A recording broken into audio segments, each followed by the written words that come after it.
ఈ ఉదయకాల వేళ ప్రభు మనకిచ్చిన ఈ మంచి అవకాశాన్ని బట్టి, ఈ మంచి సమయాన్ని బట్టి ఆయనకు మరొకసారి వందనాలు. ఆదివారం దినం అనగానే చాలా ప్రత్యేకమైన దినం. మనము మన ప్రభువుని ఆరాధించడానికి, సంఘంతో కూడి ఆయన మహింపరచడానికి దేవుడు మనకిచ్చిన అత్యంత శ్రేష్టమైన దినం. నేను తరచుగా ఈ మాట జ్ఞాపకం చేస్తూ ఉంటాను. మనకు వారానికి 168 అవర్స్, 168 గంటలు ప్రభు మనకి దయచేసినాడు. అలాంటి 128 గంటల్లో మనము కేవలం 2 గంటలు మాత్రమే, మహా అయితే 1 అవర్ ఆర్ 2 అవర్స్ మాత్రమే దేవుణ్ణి ఇలా సంఘంతో కలిసి ఆయన ఆరాధించి, ఆయన మనకుంచిన క్రమాన్ని జ్ఞాపకం చేసుకోవడానికి, ఆయన మన కోసం చేసిన మేలును జ్ఞాపకం చేసుకోవడానికి ప్రభు మనకు దయచేశాడు. మిగతా సమయాల్లో కేవలం మనం ఆయన వ్యక్తిగతంగా ఆరాధించడానికి, అలాగే ఆయన మహింపరచడానికి దేవుడు మనకు ఆ సహాయం దయచేశాడు.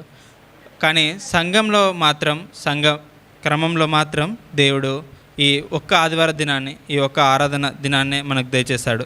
అందుకు ఈ ఆరాధన దినాన్ని మనము ప్రత్యేకంగా, హృదయపూర్వకంగా, పూర్ణ హృదయంతో ఆయన ఆరాధించడానికి మనము సిద్ధపడి రావాల్సిన దినంగా మనం భావించాలి. ఆరాధనకు సహాయకరంగా కీర్తన, దావీదు రాసిన కీర్తన 145వ కీర్తన, 145వ కీర్తన మొదటి చరణం చదువుతున్నాను. రాజువైన నా దేవా, నిన్ను ఘనపరచెదను, నీ నామమును నిత్యము సన్నుతించెదను. ఇక్కడ ఈ కీర్తనకు చాలా ప్రత్యేకత ఉంది. ఈ కీర్తన చాలా ప్రత్యేకమైన కీర్తన. రాజైన దావీదు ప్రభువుని ఆరాధించడంలో ఎంత గొప్పవాడో మనం చూడగలం. ఆయన ఎన్నో కీర్తనలు రాశాడు. ఆయన జీవితం అంతయు ఆయన ప్రభువుని చాలా ఆరాధించాడు, చాలా మహింపరిచాడు. ఈ కీర్తనకు ద మిస్సింగ్ నన్ అనే పేరుంది. ఈ కీర్తనకు ద మిస్సింగ్ నన్. ఈ కీర్తన రాయడానికి దావీదు భక్తుడు దేవుడు ఆయనకిచ్చిన జ్ఞానాన్ని, ఆయనకిచ్చిన దేవుని పట్ల ఆయనకిచ్చిన శ్రద్ధను కనపరుస్తున్నట్లు మనం చూడగలం. ఈ కీర్తనలో రాజైన దావీదు ఎలా రాశాడంటే, హీబ్రూ ఆల్ఫాబెట్స్, హీబ్రూ వర్ణమాల, మన తెలుగులో వర్ణమాల ఉన్నట్టు ఆ ఈ అనే వర్ణమాల ఉంటుంది కదా, అలాగూ ప్రతి వచనం, మొదట వచనం ఫస్ట్ వర్ణమాలతో, ఇప్పుడు మొదటి వచనం ఆతో స్టార్ట్ అయిందంటే రెండో వచనం సెకండ్ ఆతో, మూడో వచనం ఈతో, నాలుగో వచనం రెండో ఈతో, అలాగూ దావీదు భక్తుడు హీబ్రూ వర్ణమాలని ఇక్కడ యూజ్ చేశాడనమాట. ఇలా ప్రతి వచనం, ఆయన మొదటి వచనం అనేది ఒక కొత్త పదంతో స్టార్ట్ అవ్వడానికి దేవుడు ఆయనకిచ్చిన జ్ఞానాన్ని బట్టి ఆయన్ని ఆరాధిస్తున్నాడు. ఆయన దేవుని ఎట్లా ఆయనకున్న శ్రద్ధను మనం చూడగలం. ఆయన దేవుని ఎలాగ ఆరాధిస్తున్నాడో, మన ప్రభు అయిన దేవుణ్ణి, మహాదేవుణ్ణి ఎలాగ ఆరాధిస్తున్నాడో మనం చూడగలం. ఈ మిస్సింగ్ నన్ అని ఎందుకు అంటారంటే, ఆ వర్ణమాల అన్నింటిలో 14వ వర్ణమాల నన్ అనే లెటర్ మిస్ అవుద్ది అనమాట మొదట దొరికిన స్క్రోల్స్లో. వాక్య భాగానికి వస్తే మనం మొదట చదువుకున్న వాక్యం, మొదట చరణం, రాజువైన నా దేవా, నిన్ను ఘనపరచెదను. ఇక్కడ మన ప్రభు యొక్క స్థానం, మన ప్రభు యొక్క పొజిషన్ మనం చూడగలం. The position of our God. ఆయన రాజు. ఆయన ఎట్టి రాజు అంటే ఆయన రాజులకు రాజు. ప్రకటన గ్రంథం 19వ అధ్యాయం 16వ వచనంలో మనం చూసినట్లయితే, ప్రకటన గ్రంథం 19వ అధ్యాయం 16వ వచనంలో, రాజులకు రాజును, ప్రభువులకు ప్రభువును అని మన దేవుడు రాజులకు రాజు, ప్రభువులకు ప్రభు. ఆయన గురించి మనము, ఆయన రాజత్వం గురించి కానీ, ఆయన మహిమను గురించి కానీ మనం చూసినట్లయితే చాలా గొప్పది. యెషయా భక్తుడు 6వ అధ్యాయం, యెషయా గ్రంథంలో 6వ అధ్యాయం 1 నుంచి 6 వచనాల్లో ఆయన ప్రభు యొక్క మహిమను, ఆయన యొక్క రాజత్వాన్ని, ఆయన యొక్క సింహాసనాన్ని చాలా చక్కగా వర్ణిస్తున్నట్టు మనం చూడగలం. యెషయా గ్రంథం 6వ అధ్యాయం ఫస్ట్ ఫ్యూ వర్స్లో చాలా చక్కగా ఆయన దర్శనాన్ని, ఆయన కలిగిన దర్శనాన్ని, ప్రభు ఎలాగూ ఉన్నాడో చూసినట్లయితే రాజైన ఉజ్జియా మృతి పొందిన సంవత్సరంన అత్యున్నత సింహాసనమందు ప్రభు ఆసీనుడుగా నేను చూచి తిని ఆయన చొక్కాయి అంచులు దేవాలయంను నిండుకొనెను. ఆయన పైగా శరాపులు నిలిచి ఉండిరి. ఒక్కొక్కరు 6 రెక్కలు ఉండెను. ప్రతి వాడును 2 రెక్కలతో తన ముఖమును 2 కాళ్ళను కప్పుకొనుచు 2 ఎగురుచుండెను. వారు సైన్యములకు అధిపతి యెహోవా పరిశుద్ధుడు పరిశుద్ధుడు పరిశుద్ధుడు, సర్వలోకము ఆయన మహిమతో నిండుకొని ఉన్నదని గొప్ప స్వరంతో గాన ప్రతిగానంలో చేయుచుండిరి. ఇక్కడ మన రాజు యొక్క స్థానం, ఆయన యొక్క మహిమ, ఆయన యొక్క గొప్పతనం మనం చూడగలం. ఆయన రాజులకు రాజు, గొప్ప రాజు. అలాగే ఆయన నిత్య రాజు. నిత్యము మనం చూసినట్లయితే కింగ్స్కి, రాజులకి వాళ్ళ పదవీ కాలం కానీ వాళ్ళ ఈ యుగం, ఈ కాలం నుంచి ఈ కాలం వరకు ఈ రాజు పరిపాలించాడు, తర్వాత ఈ రాజు వాళ్ళు పరిపాలించారు అని మనం చరిత్రలో చూడగలం. కానీ అలాంటి రాజు కాదు ఈయన నిత్య రాజు. ఇర్మియా గ్రంథం 10వ అధ్యాయం 10వ వచనంలో భక్తుడైన ఇర్మియా చెప్తున్నాడు, మన రాజు నిత్య రాజు అని.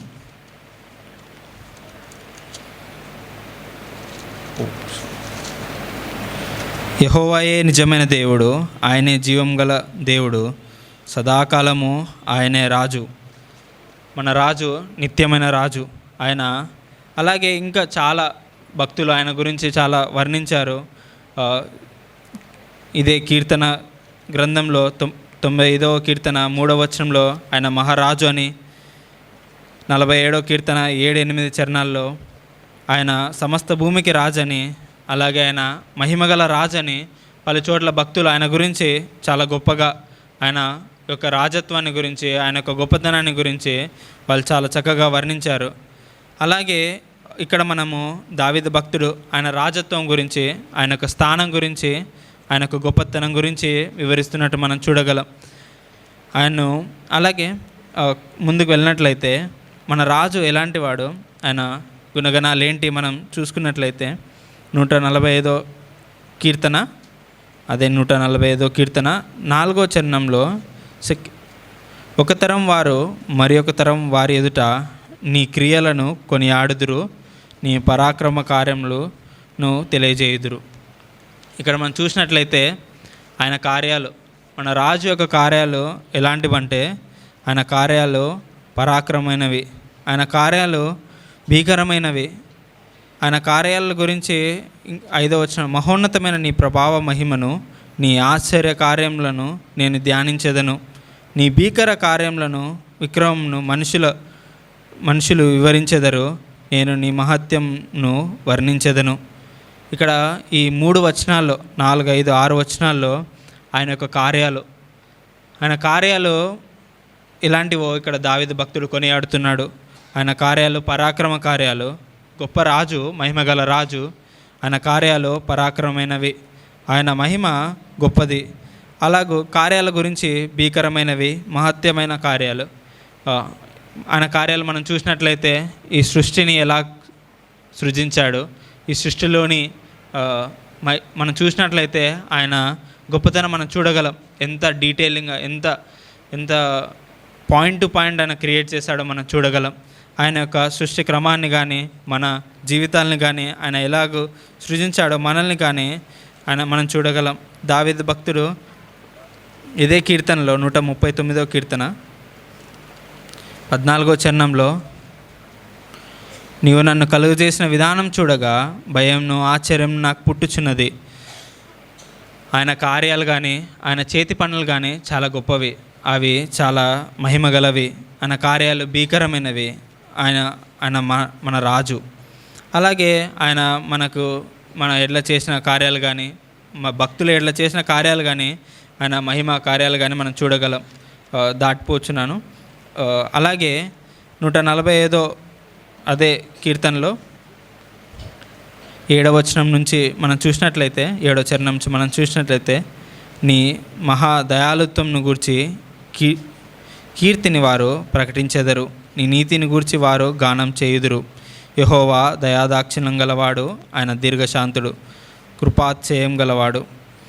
యెహోవా అందరికీ ఉపకారి, ఆయన కనికరములు ఆయన సమస్త కార్యముల మీద ఉన్నవి. ఆయన ఎలాంటి దేవుడు అంట? రాజైన దేవుడు, భీకరమైన కార్యాలు, ఆశ్చర్యకరమైన కార్యాలు, భయమును పుట్టించే కార్యాలు చేయగల దేవుడు. అట్టి దేవుడు ఎలాంటి హృదయం గలవాడు? ఆయన దయాళుత్వం గల హృదయం గలవాడు, కనికరం గల హృదయం గలవాడు.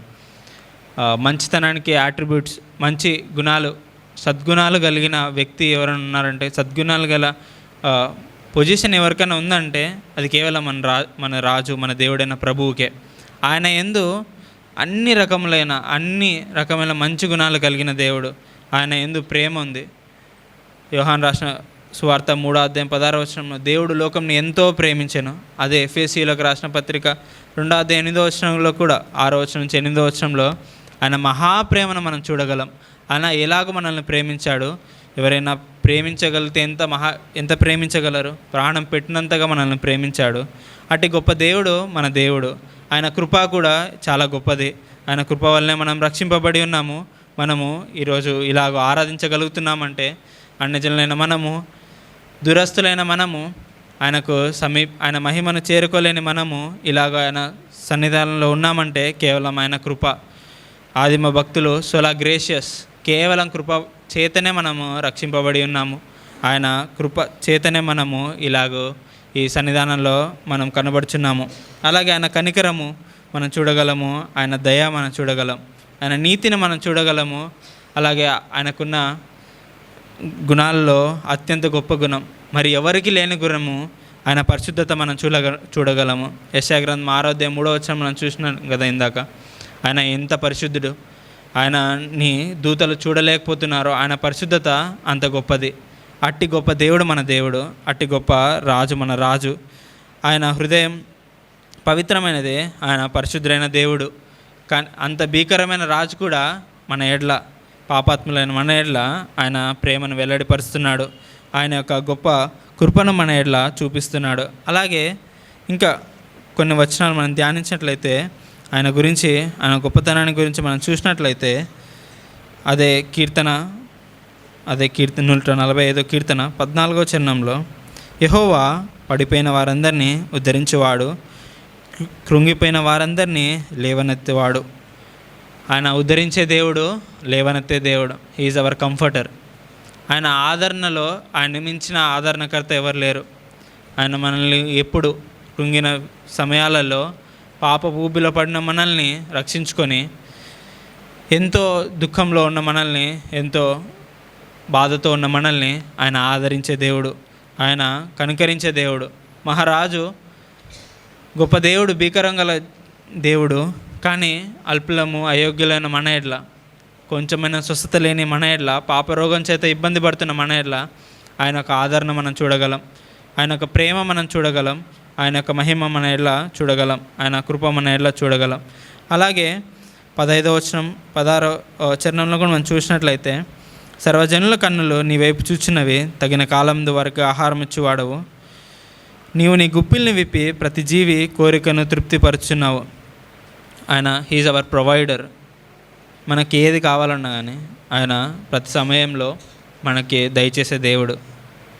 ఆయనే మన దేవుడు, యెహోవా ఈరే. మనకి ఏది కావాలంటే అది. ఆదికాండం 22:14 ఆయన యెహోవా ఈరే అని మనం జ్ఞాపకం చేసుకున్నాం. మనకు ప్రతి విషయంలో ఆయన దయచేసే దేవుడు, ప్రతి సమయంలో ఆయన మనకు సహకరించే దేవుడు. మనం ఏది అడిగినాను, ఏది అవసరతన్నాను, మన కోరికలన్నింటినీ తీర్చే దేవుడు.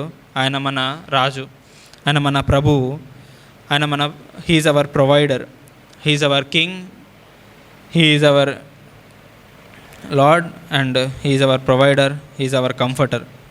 అలాగే ఆయన వీటన్నిటితో పాటు చాలా శ్రేష్టమైనది మన ఎట్లా జరిగించాడు. ఆయన యొక్క గొప్ప మహిమను మన ఎట్లా చూపించడానికి హీఈస్ అవర్ సేవియర్. అదే కీర్తన 145 కీర్తన 18 చదువుతాను చూడండి. తనకు మొరపెట్టు వారందరికీ, తనకు నిజంగా మొరపెట్టు వారందరికీ యెహోవా సమీపంగా ఉన్నాడు. తన యందు భయభక్తులు గల వారి కోరిక ఆయన నెరవేర్చును. వారి మొర ఆలకించి వారిని రక్షించును. యెహోవా అతన్ని ప్రేమించి వారందరినీ కాపాడును. అయితే భక్తిహీనులందరినీ ఆయన నాశనం చేయును. నా నోరు యెహోవాను స్తోత్రం చేయును. శరీరులందరూ ఆయన పరిశుద్ధ నామంను నిత్యము సన్నిధించురుగాక. ఇక్కడ మనం చూసినట్లయితే ఆయన రక్షణను ఈ భాగంలో భక్తుడైన దావీదు జ్ఞాపకం చేసుకుంటున్నాడు. ఆయన రక్షణ విషయానికి వచ్చేసరికి ఆయన మన ఎడ్ల ఆయన చేసిన కార్యానికి వచ్చేసరికి అది చాలా ఆశ్చర్యం. ఈ భూమి మీద చాలా ఆశ్చర్యమైన క్రియలు ఆయన జరిగించాడు. ఆయన పుట్టుక ఆశ్చర్యం, ఆయన చనిపోవడం ఆశ్చర్యం, ఆయన చేసే ప్రతి కార్యంలో ఆశ్చర్యమైన కార్యంలే. కానీ రక్షణ కార్యం అనేది చాలా ఆశ్చర్యం. It was planned before everything was created. సమస్తం సృజింపబడక ముందుకే, అది బూదిగంతంలో సృజింపబడక ముందుకే ఆయన ఎడ్ల, నీ ఎడ్ల, నా ఎడ్ల ఆయన చూపిన ప్రణాళిక ఇది. మనం ఇక్కడ కూర్చున్నామంటే మన ఔన్నత్యం కాదు, మన గొప్పతనం కాదు, కేవలం ఆయన కృప, ఆయన ప్రేమ, ఆయన ప్రణాళిక మన ఎడ్ల. మనమందరం ఇక్కడ సంఘంగా కూడి వచ్చాం కదండి. మన గురించి భక్తుడైన పౌలు మనము ఈ సంఘంగా కూడక ముందుకు, ఈ సంఘంగా మనందరం చేరి రాకముందుకు భక్తుడైన పౌలు మన ఒక మనిషి ఎలాంటి వాడు అనే ఒక ప్రొఫైలింగ్ అనే కాన్సెప్ట్ ఉంటుంది. అలాంటి ప్రొఫైల్ మనకు ఆయన చూపిస్తున్నాడు. ఆయన మన ఎడ్ల మనము ఏదో లైక్ వీఆర్ ఎలిజిబుల్ నాట్, ఏ విధంగానూ మనకు అర్హత లేదు ఇక్కడ కూర్చోడానికి. కానీ మనందరికీ, ఈ భూమి మీద సమస్త మానవులకి ఎలాంటి అర్హత లేదు ఈ రక్షణ కార్యాన్ని మనం పొందుకోవడానికి. రోమీయులకు రాసిన పత్రిక 5వ అధ్యాయం, రోమీయులకు రాసిన పత్రిక 5వ అధ్యాయం. నేను జస్ట్ స్కిమ్మింగ్ లైట్గా జ్ఞాపకం చేస్తా చూడండి. 3వ వచనంలో 4వ వచనం నుంచి చదువుతాను, or else 5th is fine. ఎందుకనగా ఈ నిరీక్షణ మనల్ని సిగ్గుపరచదు. మనకు అనుగ్రహింపబడిన పరిశుద్ధాత్మ ద్వారా దేవుని ప్రేమ మన హృదయంలో కుమ్మబడి ఉన్నది. ఎలాగనగా మనం ఇంకనూ బలహీనమై ఉండగా, ఫస్ట్ మనం బలహీనమై ఉండాము. తర్వాత క్రీస్తు యుక్త కాలమందు భక్తిహీనుల కొరకు చనిపోయాను. మనము భక్తిహీనులమై ఉన్నాము. నీతిమంతులము సైతం ఒకటి చనిపోవట అరుదు, మంచివారి కొరకు ఎవడైనా తెగింపవచ్చును. అంటే మనము నీతిమంతులం కాదు, మంచివారం కూడా కాదు. భక్తిహీనులము, బలహీనులము, నీతిమంతులం కాదు, మంచివారం కాదు. అలాగే అయితే మన ఎడ్ల తన ప్రేమను వెల్లడిపరిచి ఉన్నాడు. ఎట్లనగా మనం ఇంకనూ పాపులమై ఉండగా, అంటే మనం పాపాత్ములము, మనమందరం ఇక్కడ చేరి రాకముందుకు, ఇక్కడ ప్రభు మనల్ని రక్షింపబడక ముందుకు మనము పాపంలో ఉన్న వారము, పాపాత్ములము. 10వ వచనంలో మనం చూసినట్లయితే, ఎలా అనగా శత్రువులమై ఉండగా, ప్రభువుకి దూరస్తులమై ఉండగా, శత్రువులమై ఉండగా, ఇలా భక్తుడైన పౌలు మనం రక్షింపబడక ముందుకు, దేవుడు మనల్ని ఎన్నుకోక ముందుకు, దేవుడు మనల్ని ఇక్కడికి నడిపించక ముందుకు మనం ఎలాంటి వారమైనామో దేవుడు మనతో మాట్లాడుతున్నాడు. ఆయన ఇట్టి గొప్ప కార్యాలు చేసిన మనకు, ఇట్టి ఘోర కార్యాలు చేసిన మనకు 5వ అధ్యాయం మొత్తంలో ఆయన మన భక్తుడైన పౌలు చెప్తున్నాడు, మనం బలహీనమంట, మనం భక్తిహీనమంట, మనమందరం పాపులమై ఉన్నాము. అలాంటి మనల్ని దేవుడు ప్రేమించాడు. అలాంటి మన ఎడ్ల ఆయన ఆశ్చర్యమైన రక్షణ కార్యాన్ని జరిగించాడు. ఎఫెసీయులకు రాసిన పత్రిక 2వ అధ్యాయం 1వ వచనంలో, మీ అపరాధముల చేతను పాపముల చేతను మీరు చచ్చిన వారై ఉండగా ఆయన మిమ్మల్ని క్రీస్తుతో కూడా బ్రతికించెను. మనము చచ్చిన వారమై ఉండగా, చనిపోయిన స్థితిలో మన ఎడ్ల ఆయన మనల్ని బ్రతికించాడు. ఎలాగ బ్రతికించాడు? ఆయన ఆ రాజైన దేవుడు, భీకరమైన కార్యాలు చేసే దేవుడు, పరిశుద్ధుడైన దేవుడు, ఆయన చాలా మహిమగల దేవుడు. అట్టి గొప్ప దేవుడు మన కొరకు ఈ భూమి మీదకి ఎలాగ వచ్చాడని భక్తుడైన పౌలు జ్ఞాపకం చేస్తున్నాడు. ఫిలిప్పీయులకు రాసిన పత్రిక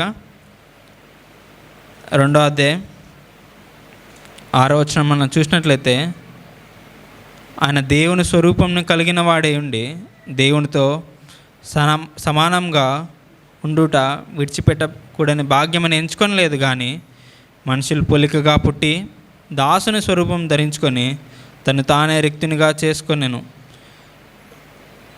ఆయన ఆకారమందు మనుషునిగా కనబడి మరణం పొందినంతగా, అనగా శిలువ మరణం పొందినంతగా విధేయత చూపిన వాడై తను తాను తగ్గించుకొనెను. అందుచేత ఇక్కడ చూసినట్లయితే ప్రభు ఎలాగో తగ్గించుకున్నాడు. ఒక దాసునిగా మరణం పొందినంతగా, శిలువ మరణం పొందినంతగా ఆయన తగ్గించుకున్నాడు. మహారాజు, గొప్ప రాజు మన ఎడ్ల ఏమాత్రం ఎన్నిక లేని మన ఎడ్ల ఆయన చూపించే కార్యాన్ని మనం జ్ఞాపకం చేసుకోవచ్చు. ఇక్కడ రిక్తునిగా అనే వర్డ్ ఉంది కదండి.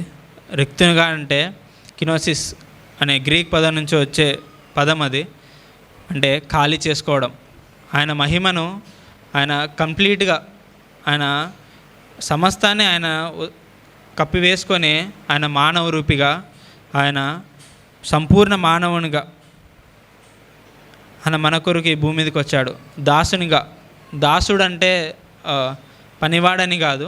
దాసుడు అంటే ఏ నిర్ణయం తీసుకోవడానికైనాను స్వేచ్ఛ లేనివాడు. ఒక దాసుడు అంటే ఏ నిర్ణయం,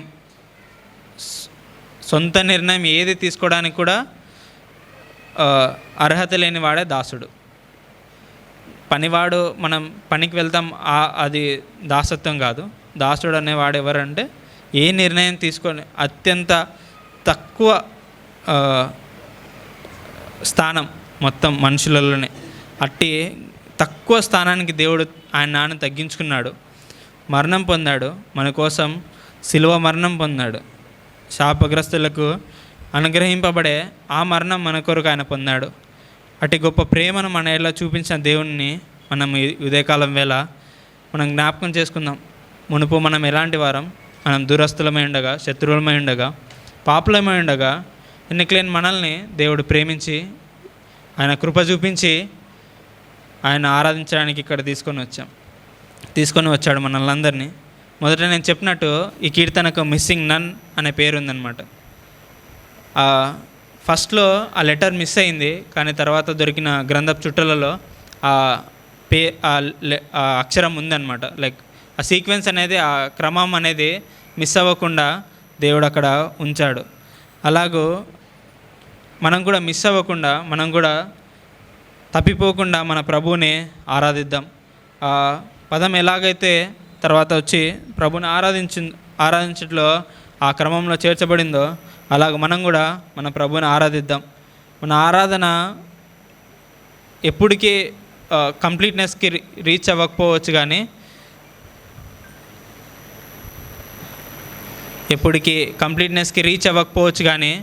మన ప్రభు మాత్రం హీఈస్ కంప్లీట్.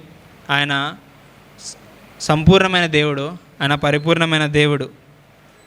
మనం చూడగలం అట్లాంటి గొప్ప దేవుడు మన దేవుడు. మనం చూసినట్లయితే ఈ కీర్తనలో దావీదు భక్తుడు ప్రతి వచనం రాసిన తర్వాత ఫస్ట్ వచనం చూడండి. దేవా, రాజువైన నా దేవా, నిన్ను గణపరచెదను, నీ నామము నువ్వు నిత్యము సన్నుతించెదను. అలా ప్రతి చరణం మొదట ఆయన గురించి చెప్తాడు, తర్వాత ఆయన ఆరాధిస్తాడు. మొదట ఆయన గురించి చెప్తాడు, తర్వాత ఆయన ఆరాధిస్తాడు. అలా ప్రభువుని ఏ చరణంలో కూడా ఆయన్ని మిస్ అవ్వకుండా ఆయన ఆరాధిస్తూనే ఉన్నాడు. ఆయనకిచ్చిన జ్ఞానంతోనూ, పూర్ణ హృదయంతోనూ, పూర్ణాత్మతోనూ ఆయన ఆరాధించాడు. అలాగే మనం కూడా ఉదయకాలం వేళ మన ప్రభు ఆత్మ కనుక మనం కూడా ఆయన్ని, యోహాను రాసిన సువార్త 4:24 ప్రభు మనకు సెలవిచ్చినట్లు, దేవుడు ఆత్మ కనుక ఆయన ఆరాధించు వారు ఆత్మతోనూ సత్యంతోనూ ఆరాధింపవలనను. అలాగ మనం కూడా ఈ ఉదయకాల వేళ ఆత్మతోనూ సత్యంతోనూ ప్రభు మనకిచ్చిన రక్షణను ముందుంచి ఆయన మన ఎడ్ల చూపించిన ప్రేమను, మన ఎడ్ల ఆయన చూపించిన కృపను జ్ఞాపకం చేసుకుంటూ, రాజైన మన దేవుడు ఆయన యొక్క స్థానాన్ని బట్టి, ఆయన యొక్క గొప్పతనాన్ని బట్టి, ఆయన భీకరమైన కార్యాలను జ్ఞాపకం చేసుకుంటూ, ఆయన మన ఎడ్ల చూపించిన ఆ ఆదరణను, ఆ పోషణను, అలాగే అత్యంత శ్రేష్టమైన ఆయన రక్షణను జ్ఞాపకం చేసుకుంటూ మనము ప్రభుని ఆరాధిద్దాం. దేవుడి కొద్ది మాటలు దీవించును గాక. ఆమేన్.